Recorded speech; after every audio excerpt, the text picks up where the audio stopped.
గత కొన్నేళ్లుగా Russia president Putin పేరు నిత్యం ట్రెండింగ్ లో ఉంటుంది. దీనికి కారణం ఉక్రెయిన్తో అతను చేస్తున్న యుద్ధం కావచ్చు. అయితే ఎప్పుడు యుద్ధమేనా, అప్పుడప్పుడు రొమాన్స్ కూడా కావాలంటున్నారు ఆయన. తాజాగా ఆయన యువతకు వ్యసనంగా మారిపోతున్న పోర్నోగ్రఫీపై స్పందించారు.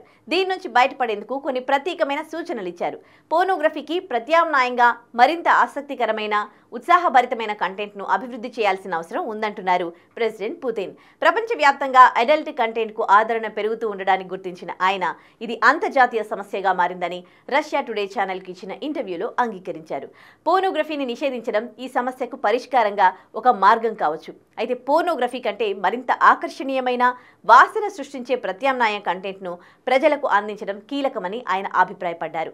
రష్యాలో జననాల రేటు తగ్గిపోతున్న నేపథ్యంలో ఈ సమస్యను ఎదుర్కొనే దిశగా పుతిన్ ఇటీవల తీసుకున్న నిర్ణయాలు కూడా సంచలనం రేపాయి. ఇక జనసంఖ్యను పెంచేందుకు ప్రత్యేక చర్యలు తీసుకోవాలని ఇటీవల ఆయన అధికారులకు ప్రత్యేక ఆదేశాలు ఇచ్చారు.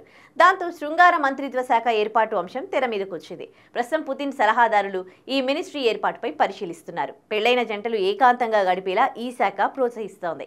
ఇందుకు రాత్రి 10 నుంచి 2 గంటల వరకు ఇంట్లో లైట్లు, ఇంటర్నెట్ బంద్ చేయాలని, ఇంట్లో ఉండే మహిళలకు జీతం ఇవ్వాలని, కొత్త జంటల ఫస్ట్ నైట్ కు హోటల్ ఖర్చుల కోసం ప్రత్యేకంగా డబ్బు ఇవ్వాలనే ప్రతిపాదనలు ఉన్నాయి.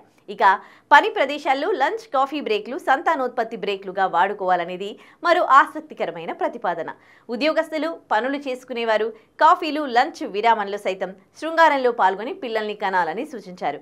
18 నుంచి 40 ఏళ్ల మహిళలను తమ గర్భధారణ సామర్థ్యాన్ని ఎప్పటికప్పుడు అంచనా వేసుకునేందుకు వైద్య పరీక్షలు చేయించుకోవాలని పుతిన్ సర్కార్ సూచించింది. యువకులు 19, 20 ఏళ్ల వయసు నుంచే పిల్లల్ని కనడం ప్రారంభించాలని చెప్పారు. అంతేకాకుండా పొరపాటును కూడా అబార్షన్లు చేసుకోవద్దని ఆంక్షలను మరింత కట్టుదిట్టం చేస్తున్నారు. అదేవిధంగా దంపతులు డైవోర్స్ ఫీజులను కూడా ప్రభుత్వం భారీగా పెంచినట్లు తెలుస్తోంది.